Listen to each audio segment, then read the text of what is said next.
You're watching Unpackaged Goods. I'm your host, Jonathan Dieter. Welcome back.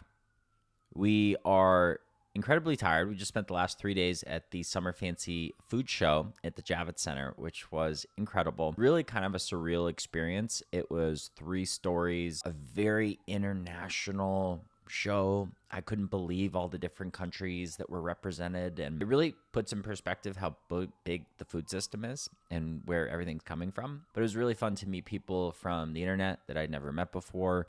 It was surreal to have people come up to me and say that they follow me and they recognize me and they love my content. Really, truly means the world to me.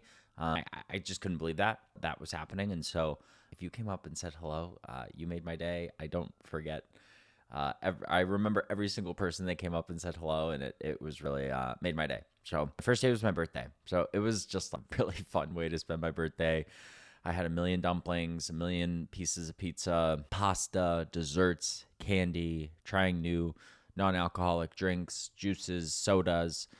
So we're going to rip through just a couple of the trends, and then we'll hop into more of the news after our interview with Jess. So we had a really incredible interview with Jess from Lucille, Senior Nutrition Health. So that's coming up here shortly.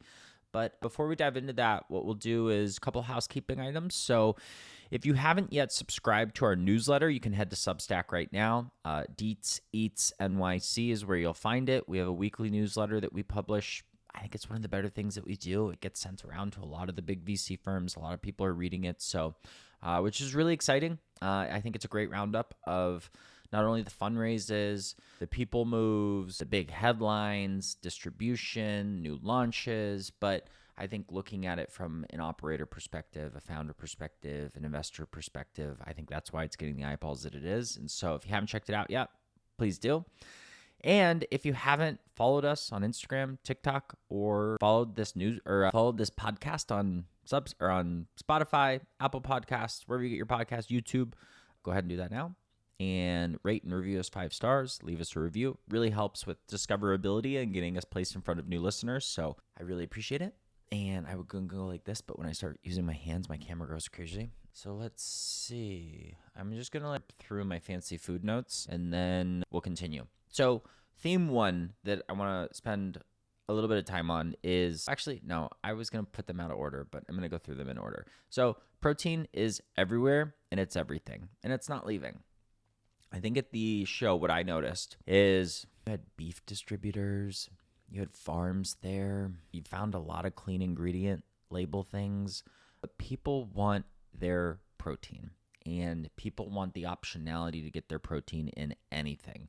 So protein liquids, water, protein soda, protein candies, protein oatmeal, protein focused on your breakfast, protein focused on your lunch, protein focused on things that you drink, protein focused around your workout and athletic habits. And it's not going anywhere. This is a trend that has coming on in the wind. I think every company now is really thinking, hey, we need to give the consumer optionality. And I think optionality is important here because not everyone eats a whole food diet where they're getting their proteins from animals, chicken, beef, and so fish.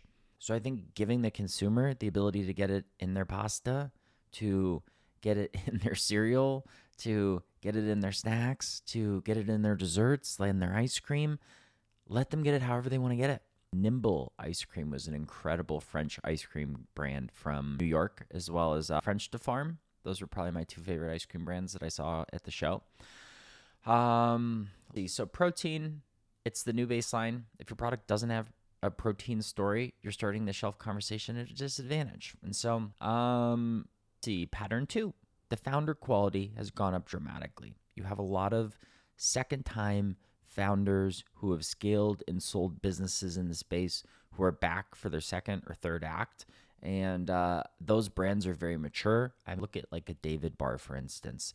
David has just been the talk of the town, but they just had a kind of non-assuming booth. It was just a normal sized booth, and it was really interesting. You don't think that they were really there to ruffle any feathers. I don't think that they were there to make a big splash or to announce a new product. I think, and there were a lot of other second, third time founders who scaled their company and they're back for more. And so it was just like a really great environment to be around so many cool companies. Chai, we just talked about them and their fundraise, bringing on celebrity chef Vikas. And they had the best chai in their little lavender foam. I went back every single day to make sure I got some. It was so incredible. I told everybody, you have to go try it. It's so good.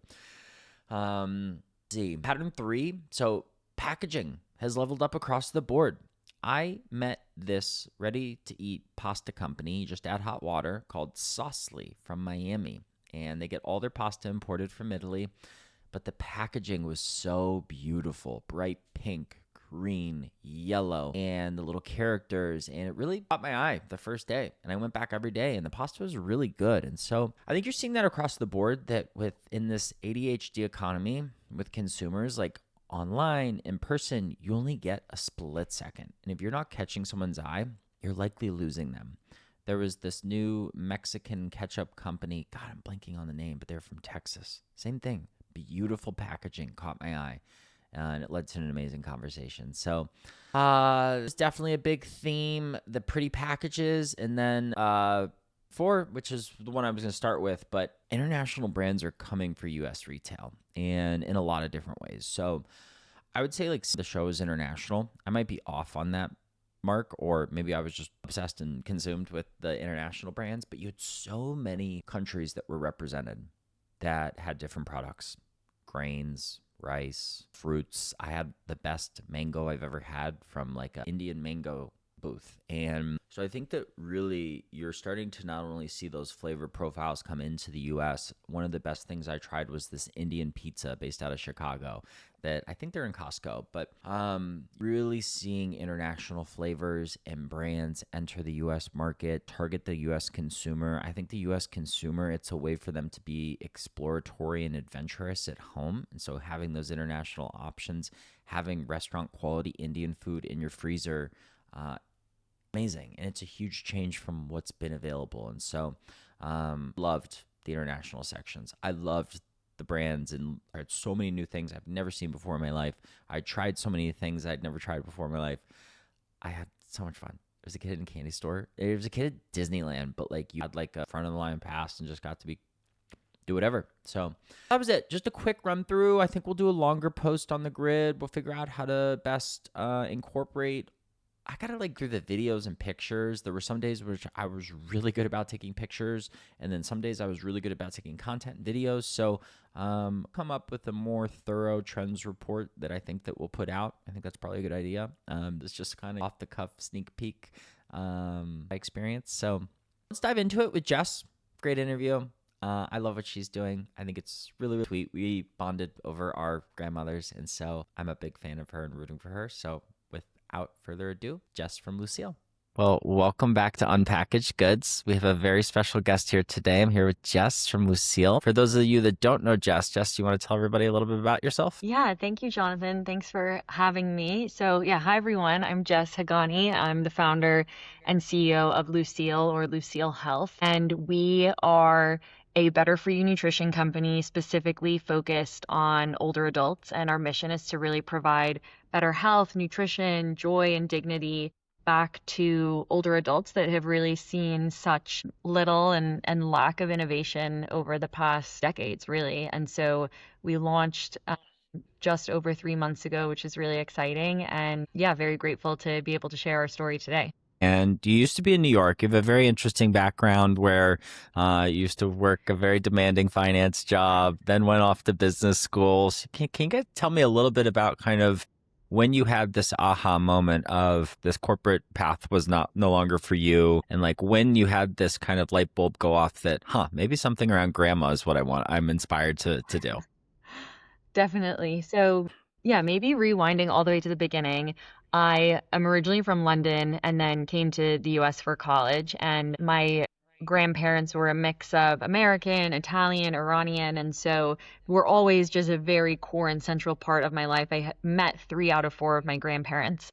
But more towards, when I was growing up, it was really just my grandmother, Lucille, who I had left and still gratefully have today as well. But she has always just been a really core part of our family. And when I moved to the US for college, was able to spend so much more time with her. And I guess my first entry point into working was actually at a company called Heinz, and we were working on a JV with Welltower, that is one of the largest senior living operators out there.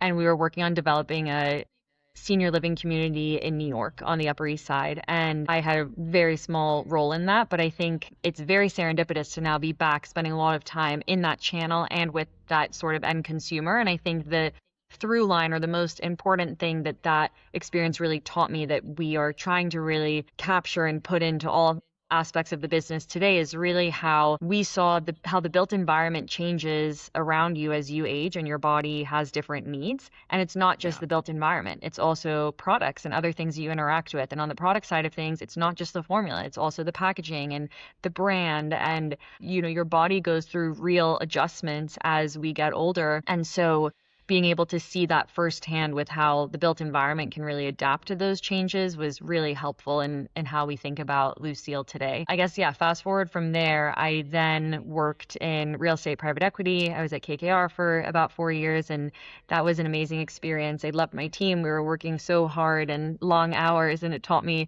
a ton. But ultimately, I just love everything consumer, health and wellness, food and nutrition. And I had studied cognitive science, which is all about how people make decisions and why we think in the way we do. And it's a very like consumer centric foundation, and ended up leaving finance and investing because I had a real hunch that I wanted to operate, not start my own business at all. I didn't really think that that was in the cards for me whatsoever, but went to business school and moved to Boston to go to HBS to really see if I could operate in consumer, and wanted to join a fast growing consumer startup and really learn from like best in class operators. And so was the first intern to work at Erewhon. I interned at Squared Circles and was just trying to absorb as much as I could during those two years at HBS. I co-ran the Health and Wellness Club, and we got to bring amazing founders and operators from all different companies that we really admired to school to learn from. And then in the background of all of that, my grandmother, Lucille, who just turned 92 a few weeks ago, which is very exciting. Happy birthday.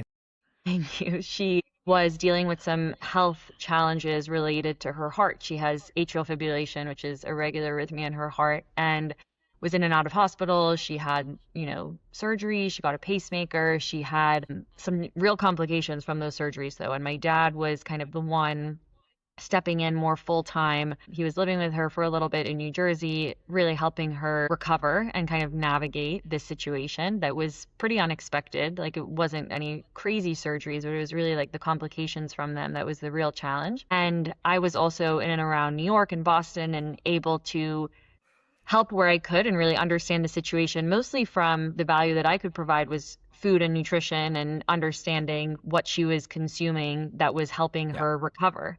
And the aha moment, it was kind of twofold. The first part was seeing in the hospital how she was just being recommended, in quotes, these legacy products that she hated, didn't taste good, didn't smell good. She didn't like the texture. She hated the branding. It made her feel like something was wrong. And I kind of thought that that was just a situation in the hospital, tightly constrained budgets, etc. I guess the second part of really understanding the category and just how big of an opportunity this is was when we got her back home and were shopping around all the different retail stores and saw that no matter where you went, it was the natural channel didn't have these sorts of products because what exists today doesn't pass the ingredient standards, or any drug, big box retailer, conventional grocery, etc. The adult nutrition aisle just looks like the hospital shelf. There's been no innovation. We were looking so desperately for better for you older adult nutrition, and was met with the exact same thing that we found in the hospital. And it was through that, and having some of the time and space at business school to really explore the category, talk to a lot of people, volunteer at a senior living community nearby, that I could really go deep in trying to understand this problem, not only from the end consumer's lens, so the senior themselves, but also the caregiver and other people in and around that person too. So yeah, that's kind of the backstory and the lens in which we have really tried to approach this problem that is just so widespread in the US. Despite older adults being almost 20% of the population, they're getting less than 1% of food and beverage innovation, which is just shocking given how important they are to our society and our families and our world, but also how prevalent specific needs come up as you age, whether it's lack of protein and muscle mass declining, dehydration, UTIs, supplementation and absorption of certain vitamins and minerals, like real identifiable things that we are so excited we can solve through better products and better food and nutrition, and where we see the opportunity at scale. That was an incredibly helpful background. Thank you. It really kind of paints the entire picture of why. And I think that was where we had initially bonded as, my grandma had been in an assisted living facility for the last 8 or 9 years. And until you actually spend time in these facilities, you don't actually realize what the food and beverage options are. And then when you spend some time in them, you can say, oh, they're the same every single time. And it's, the Ensure drinks, and you probably know better some of the other brands, but there's only one or two others. And so I think you look at a space very thoughtfully. And when looking at Lucille, can you tell us a little bit about, it's a shake, it has protein in it. Can you tell us about the ingredients that go into it and kind of what are the differences that you're trying to bring to life in it? Absolutely. So here they are if anyone's looking at this on video, but you're exactly right. Our first product is a complete nutrition shake that is made from real food, simple ingredients, and high calorie, high protein, high fiber, and is kind of a complete meal replacement too, single source of nutrition. And so we really approached it a couple of ways. So on the formula side of things, we worked with leading nutritionists at the Harvard Chan School of Public Health. The very first thing they told me was, I can't put a single worse ingredient in these legacy products if I tried. Do not use this as the base, just go start from scratch. And that was in some ways daunting to not really have like a playbook or a great model example of like, this is the gold standard and now we're going to make it even better. But at the same time, it was a blank slate. And I think that was really important to how we really approached and were able to so thoughtfully handpick every single thing that we wanted in there, because what exists out there today is just not good enough on many dimensions. And so we really focused on taste as the leading factor, because you could create the healthiest product possible, but if it doesn't taste good and nobody's drinking it and there's already low compliance with the existing products, then we were not achieving our mission. So taste was always kind of like our North Star. And in terms of like tactically what that means, it's things like sweetness level, flavor potency, does your vanilla taste more like cotton candy or marshmallow, and who prefers what? Or does the chocolate taste more like chocolate milk or Cocoa Puffs? On the, texture and aftertaste, is there an aftertaste? Do you have a chalky finish? There's like real things that, people say, oh, it tastes better. But it's like, okay, what does that actually mean? And being able to break it down quite thoughtfully was important to us. And, on the basic side of things with regards to the ingredients are protein sources, very high quality, lactose-free milk protein isolate. We use avocado oil as our fat source. We sweeten it with no artificial sweeteners or sugar alcohol. So it's coming from date syrup and agave syrup. We use a blend of some organic ingredients, some conventional ingredients. We use chicory root fiber to get 5 grams of fiber in the vanilla and 6 grams of fiber in the chocolate. And the idea is that anyone can really drink this and benefit from it. And it's been really cool actually to have a lot of moms be reaching out saying, my son or my toddler loves the Lucille and he thinks it tastes like chocolate milk and loves the straw and et cetera. And then I got an email yesterday from Grandma Wendy, who's 86, that is just like overjoyed that she discovered us. And so the point is that everybody can benefit from it in some sort of way, but we're trying to stay even more focused on older adults and have done that through trying to keep the calories quite high. So we're 1 calorie per every milliliter, whereas a lot of protein shakes on the market today, whether it's, Fairlife, Core Power, even just the concept of like David protein, sure, they don't have a shake, but the concept of it is as little calories for as much protein. And for us, we're actually as much calories for as much protein. And trying to keep those two things together, because 30% of adults over the age of 65 are at risk of malnutrition, and that doubles when you get into senior living, probably just because of the lack of high quality nutrition and the very limited spend that some places are using per meal per resident per day. And then obviously the high fiber is very important to us, and that doesn't really exist in what's out there. And then when we kind of went to compare our shake to the incumbents on the shelf, we realized that out of our 10 core ingredients, before the vitamin and mineral mix, we only overlap with Ensure on water and salt, which is amazing. Everything else had to change. And we're higher calorie, higher protein, higher fiber, less sodium, and less sugar. And those kind of 5 things were really the leading indicator. So yeah, hopefully that kind of describes the product. And on the taste side of things, if people do a blind taste test, we really try and dial in of like, okay, it tastes better, but why? And continuing to bring those things top of mind. No, you really broke down all the different flavor profiles, really helpful, because I think when people think about vanilla, it's like, oh, does it taste more like a marshmallow, or does it taste, I forget the other example you used, but it has to taste good. And I think that your taste, cotton candy, that was right. But your taste buds, it's funny, I think, is like people get older, it's almost like they revert back to like when they were kids, where it's just like they really want just sweet things. And I know that was true for my grandma, where it was just like she just wanted really sweet stuff that tasted good. She usually hated the food that they were serving at, whatever the dining hall or whatever. So I know when she tried your shake, she loved them because they were really sweet and she loved them and they were filling. And so I think for adults, it's really important for it to taste good.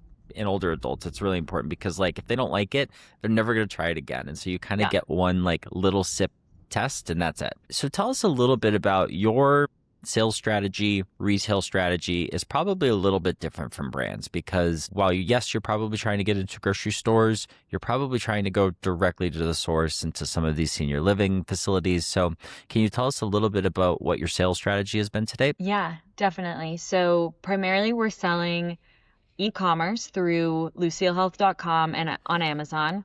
The real differentiator between the two channels is on lucillehealth.com, we offer this like intro variety pack where you can try 6 of each flavor that we don't offer on Amazon. But, ordering on both, depending on what's easiest for you, is the goal of just being able to show up for as much trial as possible and to introduce the brand to as many people as we can. And then exactly to your point, we're entering senior living communities that really see the value of better nutrition on their residents. They see that correlation. They know the science behind that. And they care a lot about getting better nutrition for their communities. And so we partnered strategically with a food service distributor and are actively selling into a lot of their senior living communities, some of which are kind of independent standalones, and then some of which are part of larger chains, which we really believe unlocks significant network effects as well in this business, which is exciting and powerful. We just onboarded with McKesson, which is the largest med-surg distributor in the US, which is a pretty big deal for us.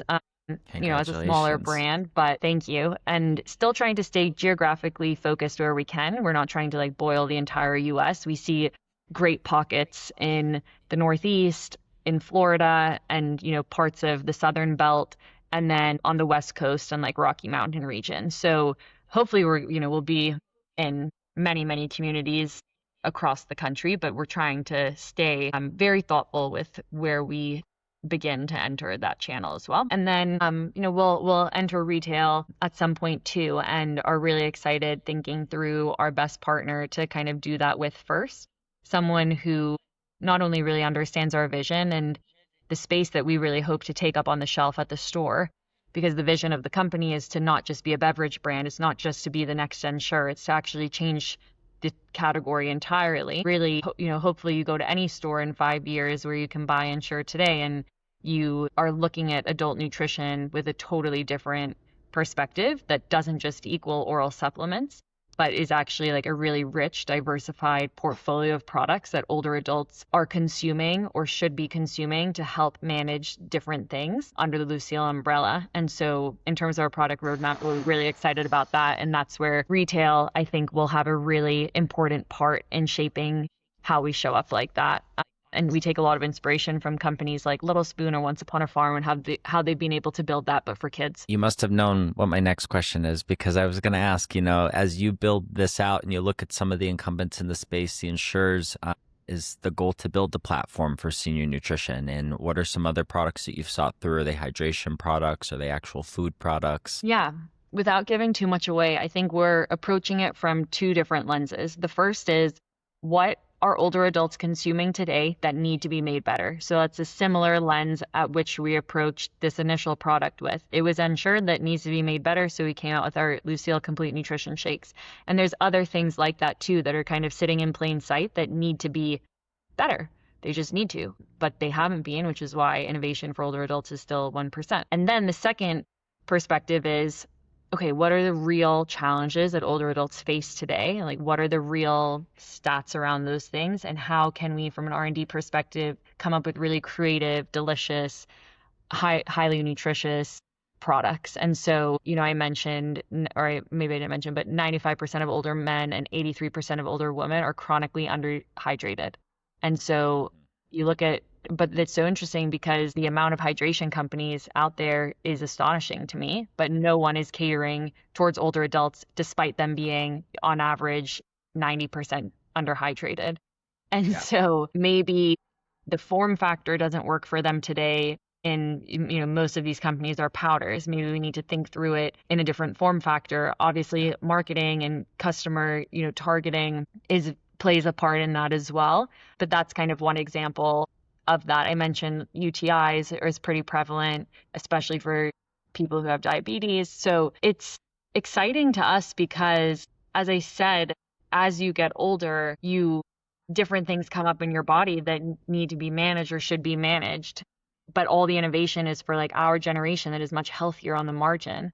But we're getting all of this stuff that maybe we don't need as much. Or like, what would happen if we just use some of that innovation for people that, have a bit more challenges or things to manage as they age. So yeah, those are the two lenses that we're kind of approaching it with. And the great part about being in senior living is that not only can we talk to our customer at scale, but we can really talk to key stakeholders around them in the professional set, like professional caregivers who have usually, senior housing is a pretty institutional channel. And a lot of people have kind of worked in these communities for a really long time. They have just seen so many older adults and have real opinions and perspectives on what they would love and what they need. And having access to that is super helpful as we continue to grow. I think that's so important. You have to go to the source. You have to go to the people who are spending time with them, who are actually feeding them. I think that's also one of the challenges is like the thing with the insured cups, the rims are really wide. And so the actual mechanisms for getting them to them, I'm sure like some people don't like straws. And so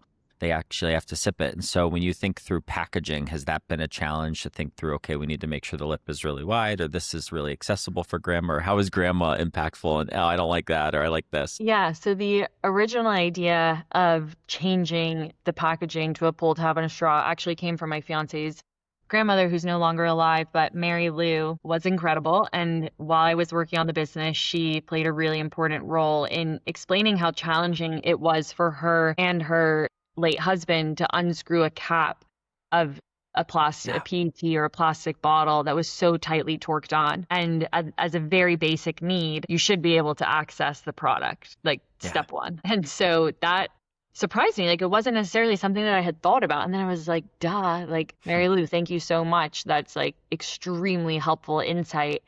Okay, how do I take that and apply it to this product and do so in a way that is not entirely reinventing the wheel? Like, I do not have the budget to create my custom packaging right now as like V1. Hopefully that will come, and we have a lot of ideas for that. But what kind of exists out there in the co-manufacturing world that we could use that it will be a step in the right direction?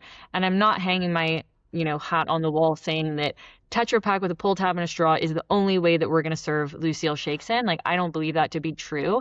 But right now it's serving a great purpose of A, trying something different, and B, having a real purpose and benefit with being able to see how these two of these form factors work, one with the straw and two with the pull tab, and what people prefer more and why they like one or the other. And then from there, being able to kind of gather those insights and see what the future holds from a packaging perspective. But absolutely true is that it's easier to access. Like, that's the feedback that we're getting. Yeah. It's more enjoyable with the straw as well, and the grippiness of kind of the ridges in the Tetra Pak. And I really am convinced that it's a step in the right direction of just applying the same level of thoughtfulness of the ingredients to how you physically interact with the bottle. And very grateful to Mary Lou for talking to me about that in the early days because I think it would have been really easy to glance over something like the physical aspect of the Yeah. product because my hands are,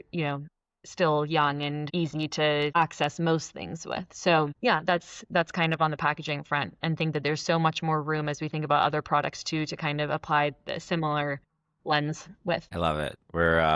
You're very lucky to have had input from both of your grandparents throughout the process. It's so special. You can really see their imprints on the business. Two, in the coloring. I don't know how you went through that process, but I think it's like very warm, inviting. Like there's something about the coloring palette that you chose that I think makes it very inviting, but also like it will sit on like a nightstand very nicely. And it's not like, what is that? It's more like, oh, that's the nutrition that belongs there. So you Thank want to you. tell us a little bit went into the design and kind of how you landed on the speckled, because it's a very cool design.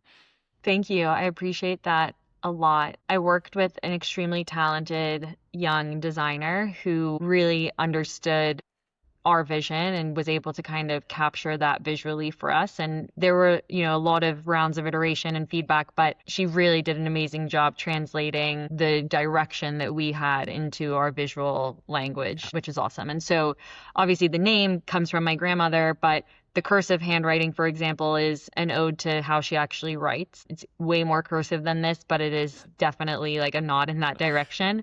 And then Yeah. the flower on top of the I is for her love of gardening. And she gardens, basically 365 days a year. I guess not as much in the winter, but she's an avid gardener. And even in our kind of hero campaign video when we launched, it was all about her time spent in the garden, tending to her plants and flowers and everything. And so that was like a little bit of a way we could incorporate that. And then the colors were just a real kind of incorporation of elements of nostalgia. I don't think we want to lean like so far into the realm of nostalgia because this brand is about looking forward and being inspiring and inviting people in. So we don't always want to be like looking back at like the vintage elements of maybe the eras in which our grandparents were growing up or around our age. We want to be looking much more forward. But a little bit of the colors was kind of inspired by that American made in the USA element as well. I love it. I always joked with my mom that I could never read my grandma's handwriting on cards growing up because the cursive was just too cursive-y.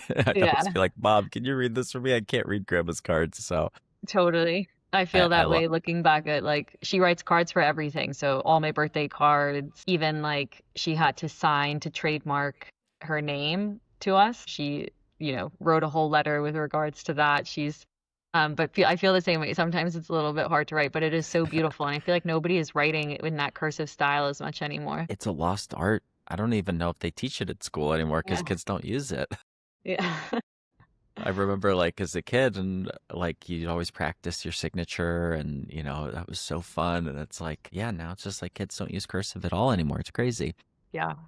And then the gardening part. I'm a gardener as well. I have plants out on Oh my my little terrace. And gosh. so I love gardening. I Oh. don't know who I got that love of gardening from. I think my mom, but it's Leia. I love gardening. So I have my tomato plants, my peppers, my herbs.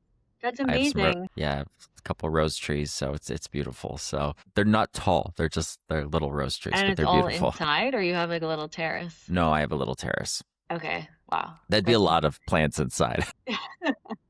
I'm not that crazy plant person. So well, I love that. And she is down in Florida? She lives in New Jersey, actually. New Kind of Jersey. I don't in, know why I had Florida in my head.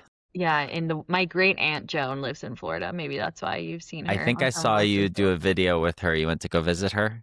Exactly. Yeah, She's amazing as well. that's so cute. But grandma's in New Jersey? She's in New Jersey. She lives maybe like an hour and 15 from Manhattan. She drives into New York City in her red Cadillac to go to the opera or to see friends, to come visit us when we're there. I love it. But she lives in more of like a foresty area, which is Yeah. why she has black bears walking through her garden, all sorts of wildlife. She lives close to a lake. So yeah, she's growing and tending to a lot of things. My gosh, I love it. It's like her little wonderland. Yeah. So, like growing up as a kid, what were some favorite memories with grandma and favorite things you like to do? Oh my gosh, such a good question.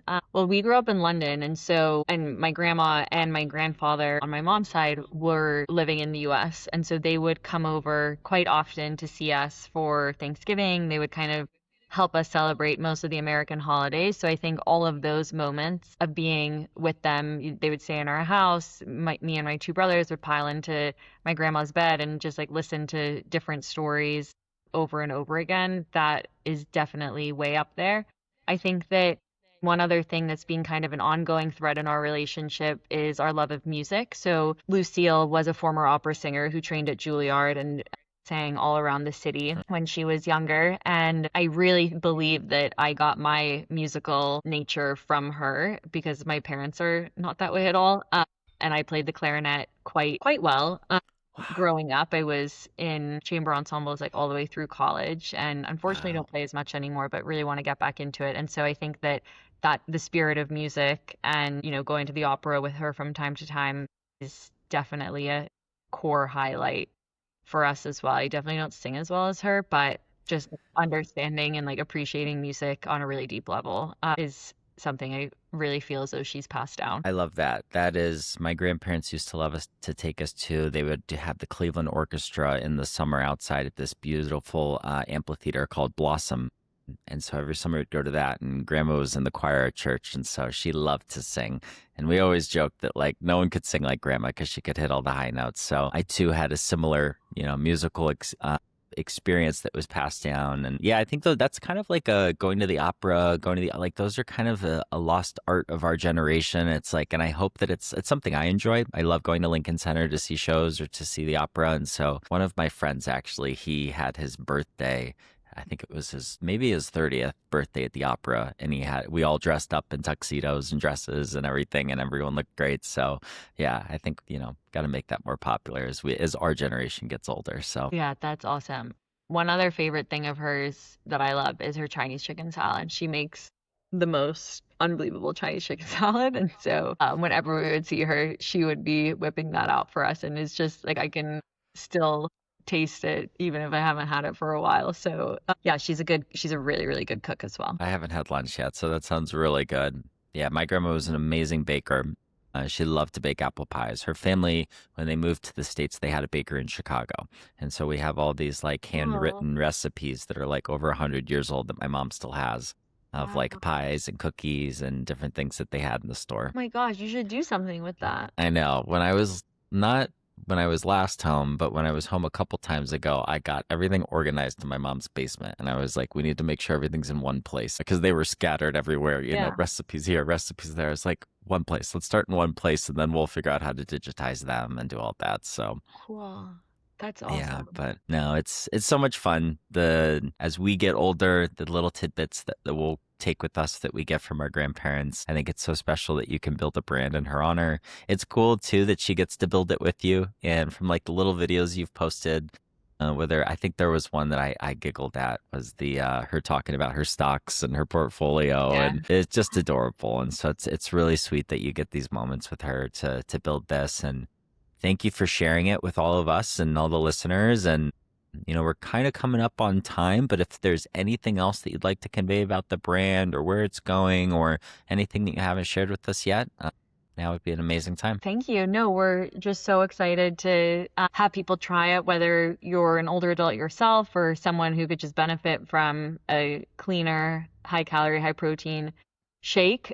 But would love for you to, send any to your loved ones, and very much so appreciate all of the feedback that we get. The heartwarming messages that grandparents and other older adults write into us truly is like making my day every single day. And so very appreciative for the small but mighty community that we're building one day at a time. I love it. Now it is, as like our parents are getting older, like eventually this is going to be who we're taking care of. And so you're really doing important work. And so I certainly admire it. I've certainly appreciated hearing the story. I certainly learned more than, the first time that we got to chat. And so thank you so much for sharing a piece of your journey, your story. Will you be at Summer Fancy Food Show? Not at Summer Fancy Food Show, but Okay. hopefully at, a couple other of the conferences over the next year. Amazing. Well, this has been fantastic. Thank you so much for joining me on the podcast. I'll stop recording now and then, we can sign off. But alrighty, segment 3. So great interview.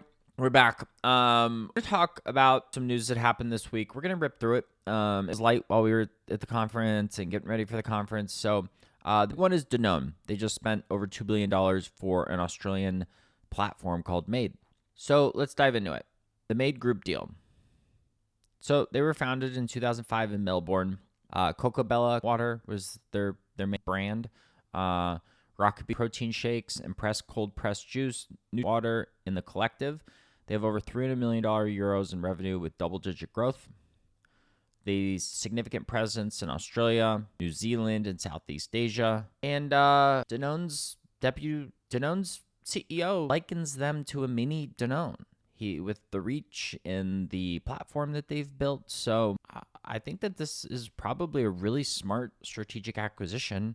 Not on a lot of people's radar over here because it's not really Made Group. We don't really come across them much. So let's look at European Giants scorecard because they've been stacking up W's recently and left and right. So let's start with Danone. They bought Huel for a little over $1 billion. Plus, I said that Made for $2.5 billion earlier. That plus Huel is like $2.5 billion. Made is $1.4 billion. So it's about $2.5 billion in a quarter of acquisitions. So Nestle bought Y-Food for €450 million. Lactails brought Protein Works. Unilever brought Grunes. So we've had over $4 billion in functional nutrition acquisitions just this year. And Thorne would nearly double that number at $4 billion. And we'll get into that in the next section. So why this is all happening simultaneously. Traditional food categories are flat, and functional nutrition is growing double digits. The daily routine has changed permanently. Protein shakes replace milk. Greens powders replace vitamins. And functional bars replace granola bars. The dairy giants have the manufacturing, the supply chain, and the distribution. They just don't have the brands. So if you're building a functional nutrition brand with real velocity, buyer pool has never been deeper. So moving on to segment 4, we'll talk a little bit about Thorne. So last week, we reported that Unilever was interested in them for nearly $4 billion. This week, we have P&G and Haleon at the table. They're also circling like hawks. So let's dive in. We have 3 bidders. Unilever, the presumed favorite. They have Grunes, Liquid IV, Ollie, Nutrafol. Thorne would be the crown jewel. P&G is the wild card. They acquired Wonder Belly in January, and it would represent a massive pivot into supplements. Haleon's the dark horse. They own Centrum and Emergency, but has been quiet since the GSK spinoff. Thorne would leapfrog them from legacy to clinical grade overnight. So what the 3 billion? Elk Hatterton has leverage now. The price goes up when strategics compete. $4 billion at roughly 6x revenue could climb to 4.5 or higher. Whoever loses the bidding starts hunting for the next Thorne, meaning every supplement brand with $100 million in revenue and clinical grade credibility just became more valuable. This would be supplement acquisition in history. Segment 5, we're going to talk about some booze. Sazerac builds, Bacardi buys, and the control thesis. Every major deal this week is about the same thing, control. So Sazerac launched 3 RTD cocktails of their own, and they look pretty good. I don't drink, so I don't get to try them, but if you see them out in the wild, check them out. So we have Endless Afternoon Whiskey in a can. Ooh, Endless Afternoon Whiskey Lemonade in a can. And Love Bug. So Sazerac has been on an acquisition spree. Buzzballs, Dirty Shirley, Sip Marks, 818. And now they say, let's just throw our own cans in there. So they acquire brands to prove the distribution machine works, then use the machine to build brands that you own outright. Genius. That's the natural evolution from distribution partner to brand. So moving on, in other alcohol news, Bacardi took full ownership of Teeling. So they had a minority investment in 2017, took majority and full control. 9 years of staged ownerships, same playbook that Nestle ran with Y-Food and Constellation with the patient capital approach. Invest minority, watch the brand perform, buy more, acquire outright. Coconut Cult is building a 300,000 square foot facility. They raised $12.5 million in equipment financing to do so. They grew 142% in 2025, and they expect 90% more this year. This is the largest manufacturing investment by a CPG brand this year that we've covered. Equipment financing means the business generates enough cash to be able to service the debt on that $12.5 million. That's why brands like that will go to debt financing or equipment financing in this case. So the thesis across all 3. Minority positions and partnerships are the stepping stone. Full ownership is the destination. The brands and companies that control their production, distribution, and narrative are pulling ahead. Everyone else is renting. Segment 6. We got jams, raws, and some quick hits.